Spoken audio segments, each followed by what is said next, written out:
할렐루야. 사랑하는 우리 아시아교회 성도 여러분, 평안하십니까? 코로나 바이러스 때문에 마음을 조아리고 힘들고 어려운 시기를 우리 모두 보내고 있습니다.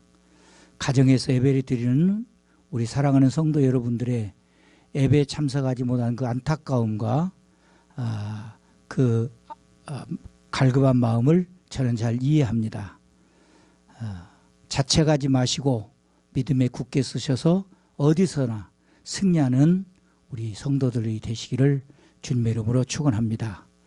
성경에 보면은 데살로니가 전서라는 책이 있고 후서라는 책이 있습니다. 이 책은 사도 바울이 임박한 종말론에 대해서 권고해 놓은 책입니다. 신약 성경의 마가복음이나 마태복음 또는 데살로니가 전후서 같은 책들은 예수님이 곧 오신다 하는 종말론적, 임박한 종말론적 입장에서 기록을 한 책들입니다. 그런데 데살로니가 전후서에서 바울이 권고하는 것은 종말의 현상보다는 종말에 일어날 여러 가지 징조나 현상을 보고 종말에 대해서 가늠하고 판단하지 말고 언제 종말이 올지 모르니 항상 예수 그리스도가 이 땅에 오실 종말론적 신앙 생활로 준비하라고 권고하고 있습니다. 예수님이 이 땅에 오실 징조들이 마태복음, 마가복음, 누가복음 여러 곳에 기록되어 있지만 그 종말의 징조보다 더 중요한 것은 그 종말을 당한 우리가 어떻게 신앙생활을 할 것인가 하는 문제가 더 중요합니다. 그래서 특별히 사도 바울은 데살로니가 교회 성도들에게 예수님의 재림이 곧 오신다고 너희들이 믿는 것은 잘하고 있지만 그러나 예수님이 곧 오신다는 의식과 집착 때문에 하던 일을 하지 않고 평소에 하나님께 드려야 될 모든 삶을 팽개치고 그렇게 살아가는 것은 옳지 않다고 권고하고 있습니다. 그래서 일하기 싫거든 먹지도 말라, 극단적인 이런 말까지 데살로니가 후서에 등장하지요. 그런데 바울 사도는 예수 그리스도가 이 땅에 오시는 종말론적 징조나 현상보다는 우리가 그 예수님을 맞이할 종말에 어떠한 신앙생활의 삶의 태도를 취할 것인가를 데살로니가 전서 5장 12절부터 22절까지의 14가지 명령어로 기록을 했습니다. 그러니까 14가지 이 바울 사도의 말은 명령이지 설교나 청유가 아닙니다. 명령입니다. 자, 데살로니가전서 5장 12절에 보면 영적 지도자들의 마음을 알아주라 그랬습니다.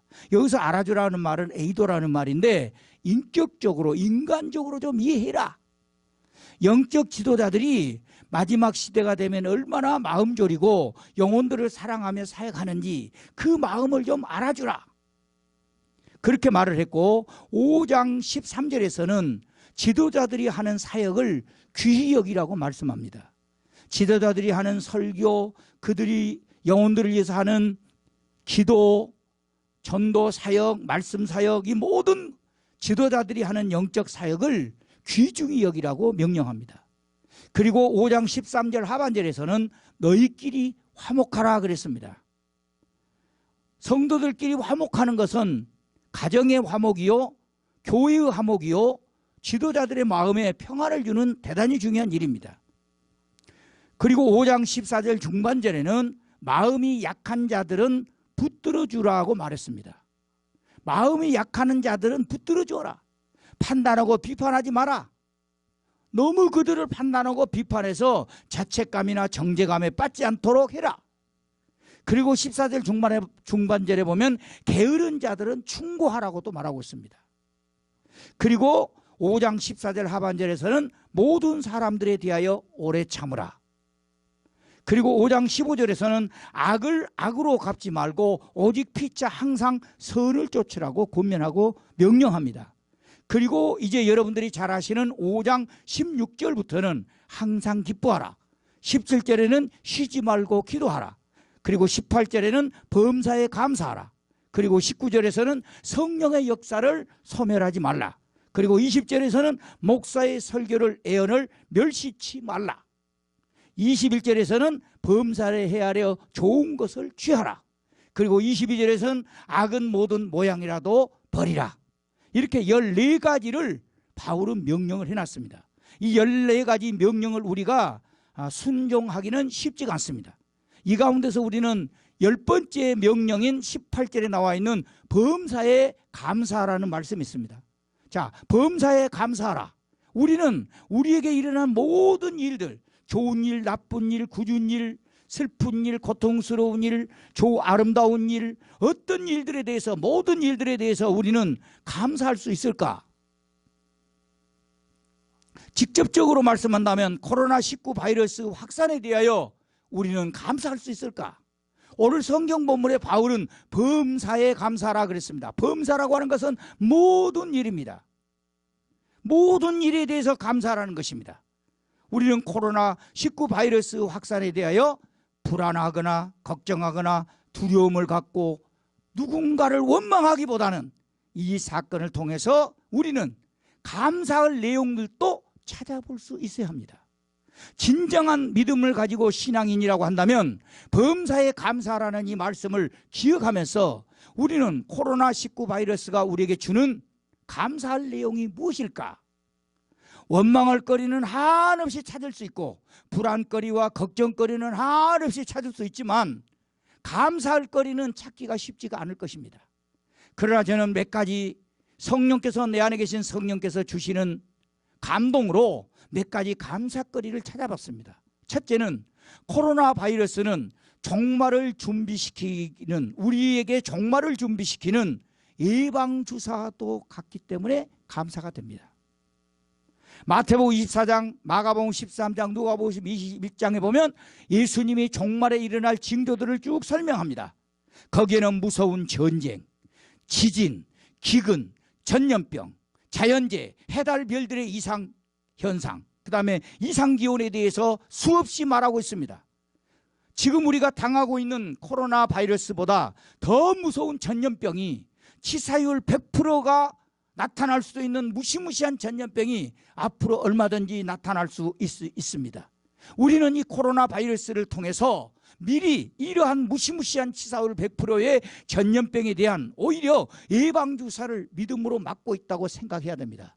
이럴 때 우리는 믿음을 지켜야 되고, 이럴 때 우리는 믿음 앞에서 감사해야 되고, 이러한 바이러스를 우리가 믿음으로 이기지 못한다면 우리는 앞으로 다가올 더 무시무시한 전염병을 우리는 이겨낼 수가 없을 것입니다. 그래서 범사에 감사하라. 첫 번째는 바이러스가 종말을, 우리로 하여금 종말을 준비시키는 신앙의 예방주사와도 같다. 그래서 감사가 된다. 두 번째는 코로나 바이러스는 신천지 바이러스를 드러나게 하고 이 땅에서 사라지게 하는 하나님의 섭리라고도 하는 사실에 저는 감사합니다. 이 바이러스가 아니었더라면 이 바이러스보다 더 무시무시한 영혼을 집어삼키는 신천지 바이러스를 이 땅에서 어떻게 우리가 솎아내고 그들을 진멸시킬 수 있겠습니까? 하나님께서 이 사건을 통해서 완전히 신천지를 드러나게 함으로써 바이러스보다 더 무시무시한 영혼을 팔아먹는 이 신천지 바이러스를, 코로나 바이러스를 통해서 드러나게 하심으로 오히려 우리는 정신을 차리고 깨어서 이단에 빠지지 않고 종말론적 신앙으로 우리 주 예수 그리스도의 재림을 기대할 수가 있다는 것에 감사하는 것입니다. 세 번째, 제가 감사하는 것은 교회가 이 사건을 통해서 서로 돕고 사랑하고 서로 섬기는 아름다운 모습 앞에 저는 감사했습니다. 자신의 사비를 들어서 소독과 방역의 물기를 준비하고 이러한 소독과 방역의 헌신적인 사역을 통해서 매주 예배당에 오시는 모든 성도들을 섬기고 그들을 관리하는 이러한 사람들을, 이러한 섬김, 이러한 사랑 앞에 저는 감사를 했습니다. 이러한 사건이 없었더라면 우리는 이웃사랑에 대한 것이나 섬김이나 교회에서 아름다운 이런 감사의 모습을 우리는 찾아보기가 어려울 수도 있을 것입니다. 그런데 우리는 이 바이러스 때문에 그리스도 안에서 교회에서 얼마나 지체들끼리 뜨겁게 사랑하고 서로 격려하고 위로하고 서로 방역하고 소독하면서 도와주는, 섬기는 이 아름다운 일이 얼마나 아름답게 보이는지 저는 감사했습니다. 네 번째, 저는 코로나 바이러스를 통해서 우리 성도들이 얼마나 소중한 영혼들인지를 깨닫게 되어서 감사했습니다. 예배에 참석하신 분들이나 참석하지 못하고 안타까워하는 모든 분들이나 모두 다 하나님 앞에서 얼마나 소중한 영혼들인지, 그동안 매주 습관적으로 우리가 드려왔던 매주일 예배가 얼마나 소중한 예배였고, 그 예배를 통해서 우리가 얼마나 많은 은혜를 받았던가, 그것처럼 복된 일이 어디가 있었던가. 앞으로 더 무서운 전쟁과 전염병이 창궐한다면 우리는 과연 계속해서 예배드릴 수 있는 믿음이 있을까? 그러나 우리 성도들이 하나님 앞에 드려지는 이 매주 예배가 얼마나 우리는 감사하고 기쁘고 하나님 앞에 복된 일인지 알 수가 없습니다. 우리는 이 매주 습관적으로 드려지는 예배지만 이제 앞으로는 예배를 드릴 때마다 혼신을 다하여, 전 믿음을 다하여, 마음을 다하고 힘을 다하고 뜻을 다하고 목숨을 다하여 하나님께 예배하는 아름다운 경종을 주신 것에 저는 하나님께 감사합니다. 이 외에도 여러분 안에 내주하시는 성령님께서 각자 감사를 깨닫게 해주시는 것들이 많이 있을 것이라 생각합니다.